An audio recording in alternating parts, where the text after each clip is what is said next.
So here we have our keynote speaker for today. Eric, thank you very much for joining us and spending your busy schedule with us. For us, it's an amazing honor to have the UNEP sitting here today talking about the opportunities related to sustainable investment. Before I give you the floor, I will just make a quick introduction of your profile and your resume. Eric Usher brings 25 years of experience in the sustainable energy and finance sectors, including an entrepreneurial venture in Morocco, financial sector development across emerging markets, and responsible investment uptake globally. Prior to heading the UNEP Secretariat in Geneva, Mr. Usher was responsible for a program portfolio advancing new public-private instruments for financing cleaner energy infrastructure and improving energy access. He was seconded to the UN Framework Convention on Climate Change for development of the Green Climate Fund, specifically the fund's private sector facility. Eric is co-editor and co-author of various studies examining the role of public and private finance in climate mitigation, and was lead author for finance on the IPCC Special Report on Renewable Energy Sources. Before joining UNEP, Eric was general manager of a solar rural electrification company based in Marrakesh. He holds an MBA from INSEAD in France, and he's a Bachelor in Science in Electrical Engineer from Queen's University in Canada. Mr. Usher, the floor is yours. Thank you very much. Thank you very much, Jaime. And thank you very much to Spainsif and the organizers for the invitation to come. It's a great opportunity for us. We've been meeting with our members in the last couple of days and trying to make sense of changes in the global frameworks for sustainable investment. And there's certainly a lot going on. I'm going to try to go through some of the developments that we've seen in essentially since 2015 and now going towards 2017. UNEP FI, the UNEP Finance Initiative, for those of you who aren't aware, we've been around for a long time, actually since the Rio conference in 1992, so we're actually coming up on our quarter century anniversary. And we have, over the years, worked on and launched various programs, but the largest of which was spun out from us was the Principles for Responsible Investment, which is probably one of the groups that has the most relevance to Spainsif and members in the audience. I'm very happy that Xander is here from ABP, PRI board member, and will speak this afternoon. I'm also very happy to have Paula de Baldemero, who's here with me. She's just joined us. She's the UNEP FI coordinator for Europe. She's come to us from the Inter-American Development Bank in Washington. And this is our first round of meeting with members in countries within Europe to essentially size up and try to plan the way forward. Principally, our membership is banks, insurers, and some asset managers, although most asset managers now come under the remit of the PRI, with which we work very closely on many issues, some of which I'll talk to today. So if I can figure out how this works. Okay, great. So 2015 was certainly a very important year in an intergovernmental sense. We have two major UN agreements. Probably the most interesting one for the audience is the Paris Agreement. And I think as many of you know, so at the highlight, the goal is to limit temperature increase to below 2 degrees and possibly down to 1.5 degrees Celsius above pre-industrial levels. Essentially what it does is helps map out a set of low-carbon pathways and how to adjust to adapt to changing climate. Many countries are on the process of adopting either carbon taxes or cap-and-trade programs. And a significant element of the agreement or aspect of it is the role of what they call technically non-state actors, which essentially means industry and civil society. And they played a very, very important role towards success in Paris. And this partially, I think the UN Secretary General Ban Ki-moon, he launched a strategy about 2 years before Paris, basically realizing that if governments were going to be expected to sign on to what is a binding agreement, they would need to be able to see that industry was on board. And essentially what governments fear is going home and finding out that the headlines in the newspapers were that they've signed up to a job killer. And therefore having signals from industry that the time is right to do a deal, that industry is ready to see a price on carbon was very, very critical to success. Now, in the bigger picture, we don't only have the Paris Agreement from last year, but also the signing of the 2030 Agenda for Sustainable Development, and that is the launch of the Sustainable Development Goals. We have 17 goals which provide a global roadmap for sustainable development, but increasingly we're seeing that industry as well, including in the finance sector, is starting to look towards these goals to understand in the bigger picture what role are they playing in delivering essentially the type of sustainable futures that societies are aiming for. So specifically, though, focusing on climate. So as I mentioned, that the goal is to keep global temperatures well below 2 degrees. And if you add up the commitments made at Paris, they don't add up to 2 degrees. They add up to much more, depending how you look. Maybe it's 3 to 3.5 degrees. But a very important part of the structure of the Paris Accord is this every 5 year, this process of reviewing and then anting up on new commitments, what we call this ratcheting effect. And this is a bottom-up agreement. So it's very different from the Kyoto Protocol, which was essentially top-down. It designed a global carbon instrument top-down. It arrived at agreements in terms of reductions in emissions top-down. And as we saw, it wasn't very effective. And this takes the opposite approach, which is it's not up to the UN to establish global policies. The UN is a venue where countries come together to make commitments, but it's between countries nationally and their industries to actually sort out how you're going to deliver on those commitments. As I'm sure many of you are aware, we've received enough countries ratifying for the agreement to come into accord. It'll come in the next 2 weeks around the timing of the next COP22 in Marrakesh. And just as comparison, this took 11 months to come from agreement in Paris to full ratification. The Kyoto Protocol took 8 years, and in the end, the largest global emitter at the time didn't sign on. So we have quite a different environment. Today we have developed and developing countries who are making commitments. It's truly a global agreement. At the heart of the agreement is what's called nationally determined contributions. So essentially these are country commitments. They aren't yet country policies. They provide a view or a commitment towards the realization of policies. As investors or the finance community, you can look at these NDCs to get an indication of a country's ambition in terms of what do they see in terms of planning going forward, in terms of low carbon pathways and how are they going to build climate resilience. Essentially, it's an indication of future intent, so it does send a policy signal. And interestingly, in terms of other aspects of sending positive policy signals, some of you might have heard over the weekend that on Saturday morning, we got the Kigali Amendment in Rwanda, and that's a very important agreement, which is actually under the Montreal Protocol, which, as some of you might know, was the environmental agreement that was put in place in 1990 to address ozone depletion. And it's today the most successful global environmental agreement because essentially we have patched the ozone hole. It's in the process of closing. So it was very successful in phasing out CFCs, chlorofluorocarbons, which were ozone depleters. Unfortunately, we phased out CFCs by bringing in new gases called HFCs, and they were they didn't affect the ozone hole, but they were very high greenhouse gas.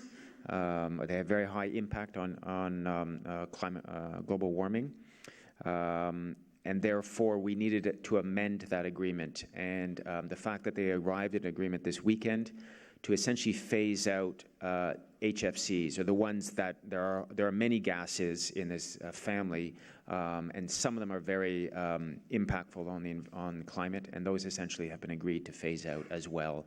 And there was an interesting quote from John Kerry Saturday morning, basically saying this shows an important signal to the finance community that governments are serious about addressing global climate and can get some certainty in terms of the desire to put policies in place.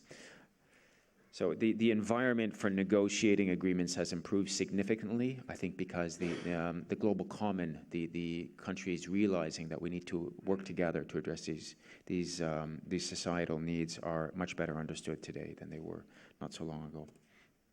This just very quickly shows the types of commitments, the NDCs that have been made by different countries. The EU is a binding 40% reduction by 2030.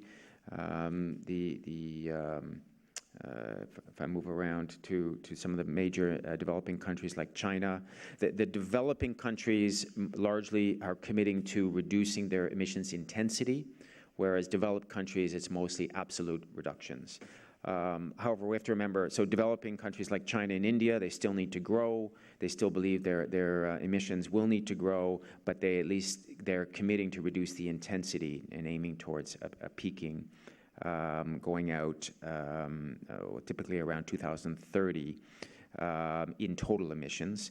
But we have to acknowledge that there will still be a lot of coal parks still being built. And so we haven't turned the corner yet on reducing emissions, but at least we have started to slow them down. Okay, so what does it mean in terms of dollars and cents and euros and yen? If you look at the energy system, to stay within 2 degrees, the expectations are we'll need about $1 trillion of investment annually out to 2030. If you look only at an area like retrofits in buildings, we're talking about $300 billion a year. In terms of building resilience, so the ability to adapt to a changing climate, we're talking about $500 billion a year further out in the century. And then there is a whole stream of other areas like agriculture, transport, et cetera, where significant investments will be required as well.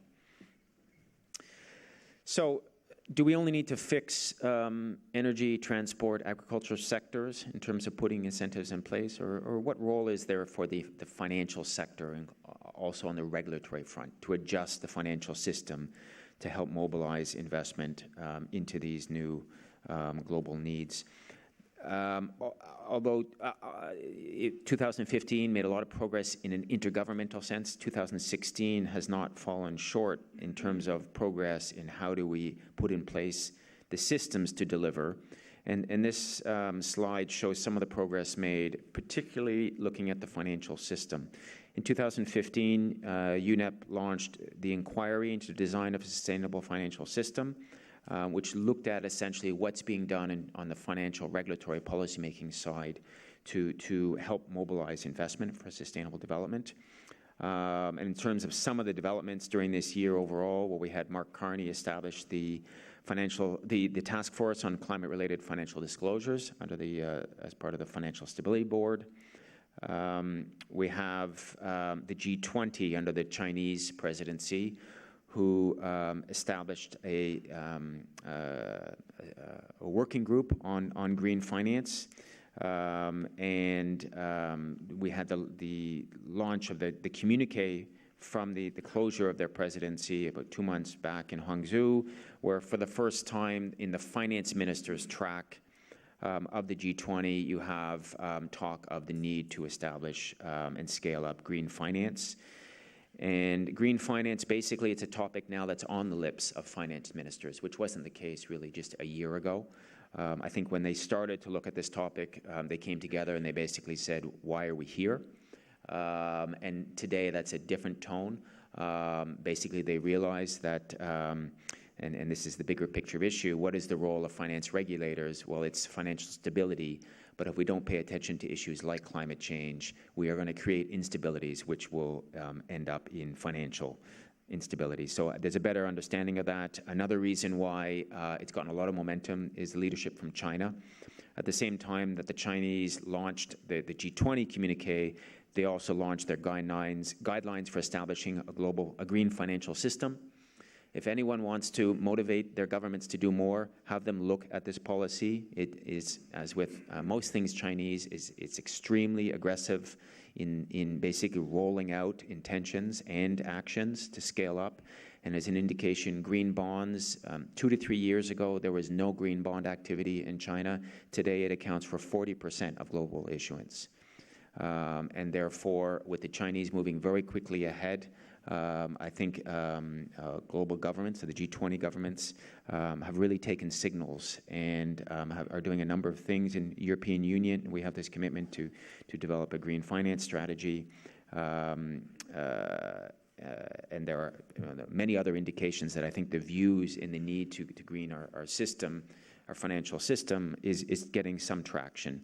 The UNEP inquiry, they published their first report a year ago, and their second progress report just 10 days ago. You can look online if you Google for UNEP inquiry.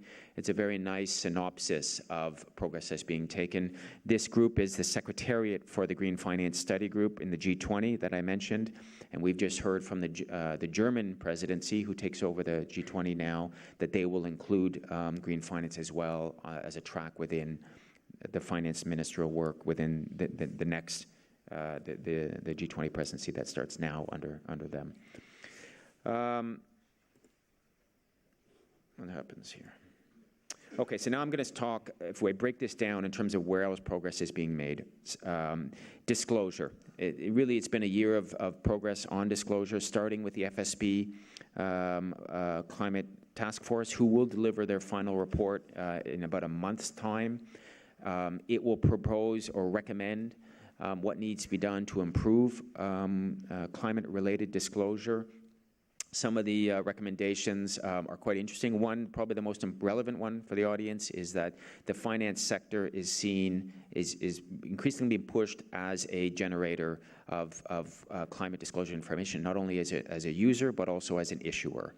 And that is a change. And I think in the past, investors have been calling for disclosure information from corporates, but haven't been disclosing themselves to a significant degree. The pressure to do that is increasing today. Stock exchanges.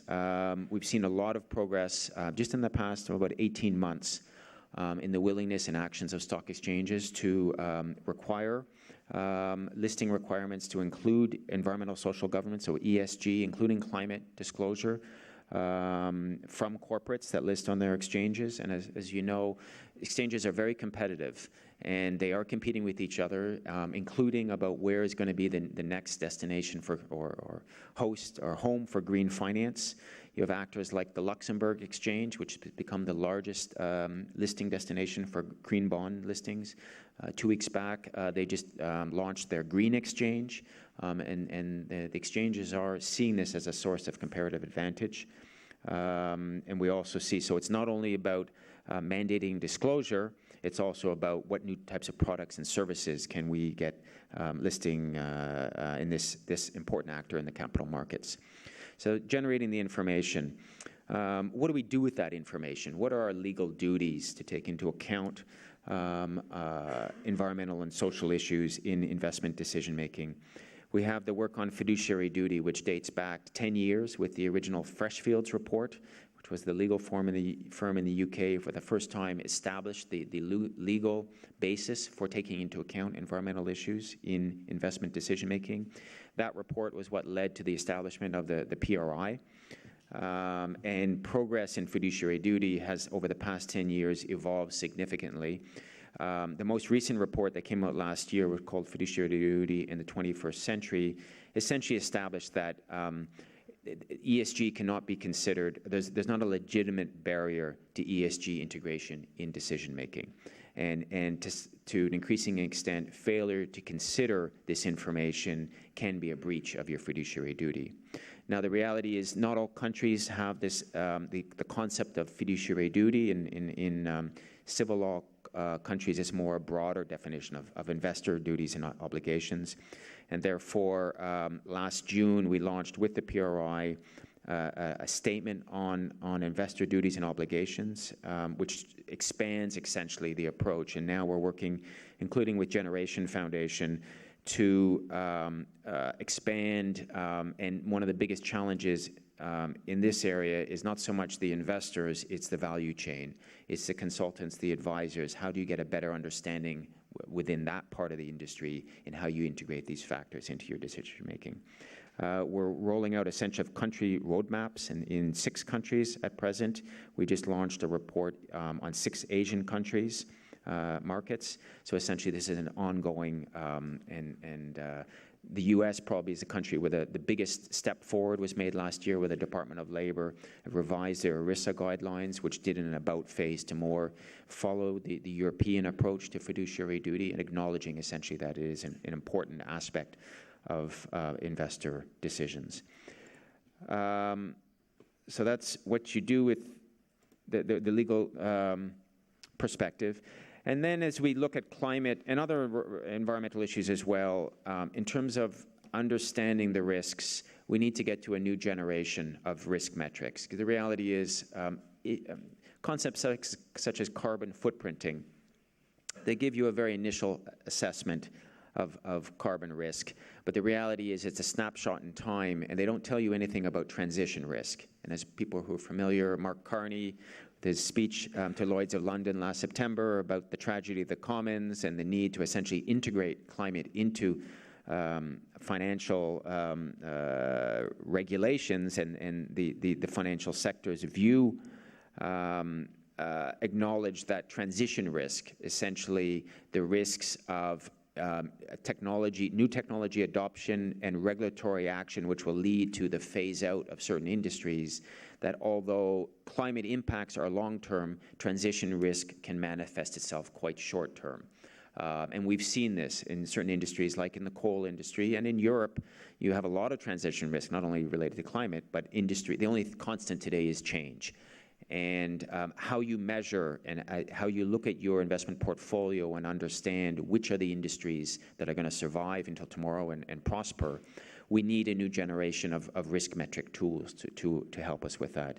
Within UNEP FI, we have a number of programs looking at that, which look at different types of carbon asset risk, climate performance metrics. We're just about to launch a new report on climate metrics for banks, and a lot of others will be working in this area. And this starts to look at issues like scenario analysis, stress testing.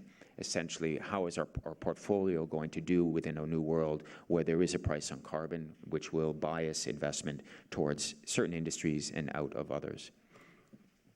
And then finally, once we get a proper picture within our portfolios of where the risks are, how do we move to action? And this is the concept of decarbonization.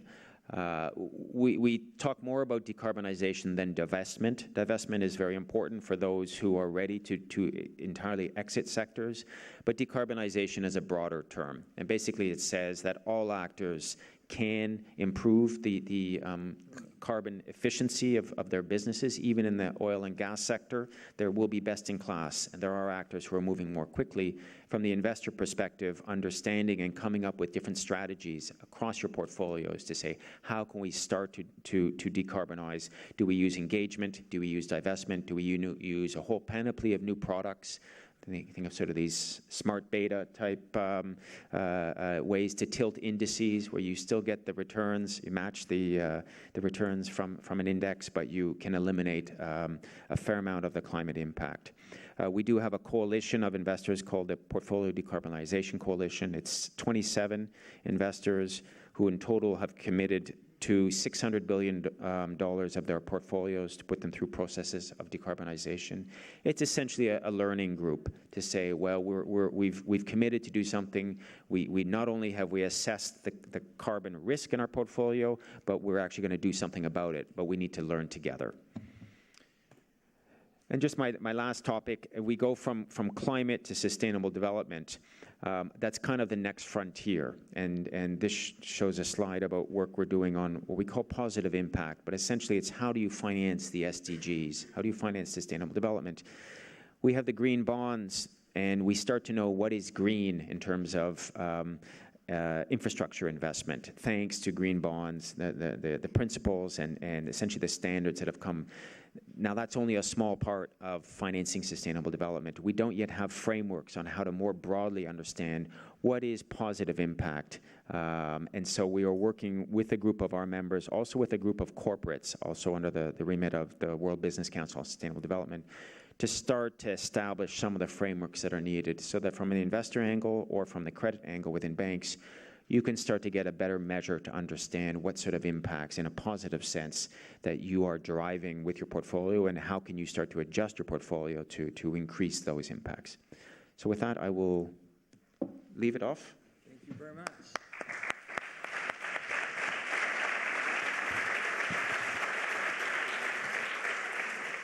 Thank you very much, Eric. We're a little bit over the edge, but I think we can have 5 times of Q&A. So are there any questions in the room for Eric Usher, please? Can I ask you one question? Please. Yeah, we've discussed about the upscaling green finance. We discussed a little bit about the green bonds. According to Climate Bonds webpage, the issuance for so far this year has been about $60 billion. So how are we going to scale up from $60 billion to $1 trillion? Having the positive momentum of the interest rates, which makes it easy to issue debt anyway.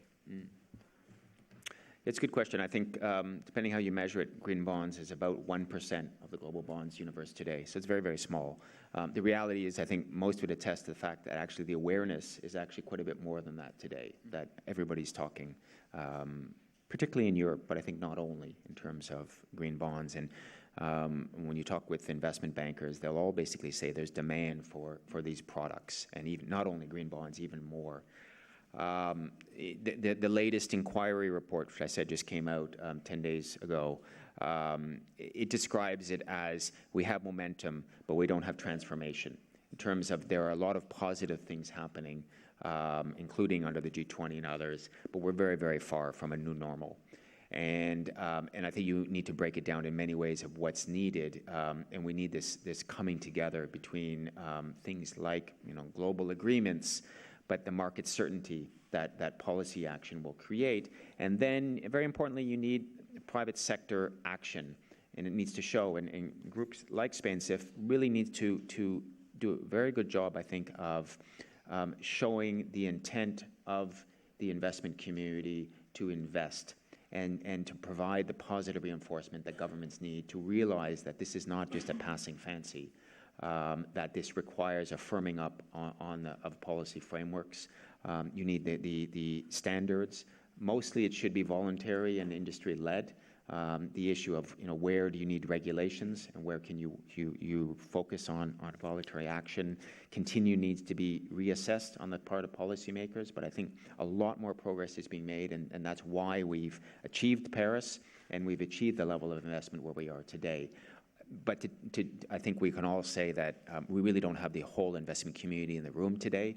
There's still a lot of people out there who still don't pay attention to these issues. Mostly what they'll pay attention to is regulations and what their competitors are doing.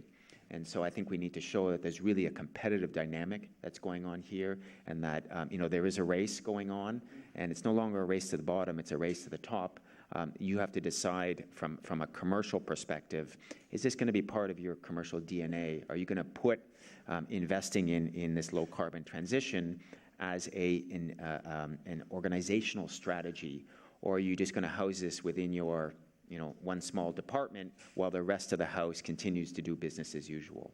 Our ability to mainstream these concepts across our organizations probably will be the one that is the most critical in actually delivering. There's a lot of other things to be done in terms of, is the deal pipeline there? What does it take to have the industrial capacity to deliver? And obviously a whole host of issues. But I think probably the biggest one we would say is the time for saying we launched a green product, therefore we're green, is over. It's about not what's green in your portfolio, but as a totality, what's green and what are we doing about the brown in our portfolios. I think once institutions are able to say, this is the big picture of what we're doing, then it's not only about doing a couple green bond issuances or on the buy side, but very much it's about, as a whole organization, we're shifting, and this is one of the important tools we're going to use to get there. Thank you very much, Eric. Thank you for spending your time with Spainsif and all those constituents today. We thank you very much, and let's give our big round of applause to Mr. Usher. Thank you very much.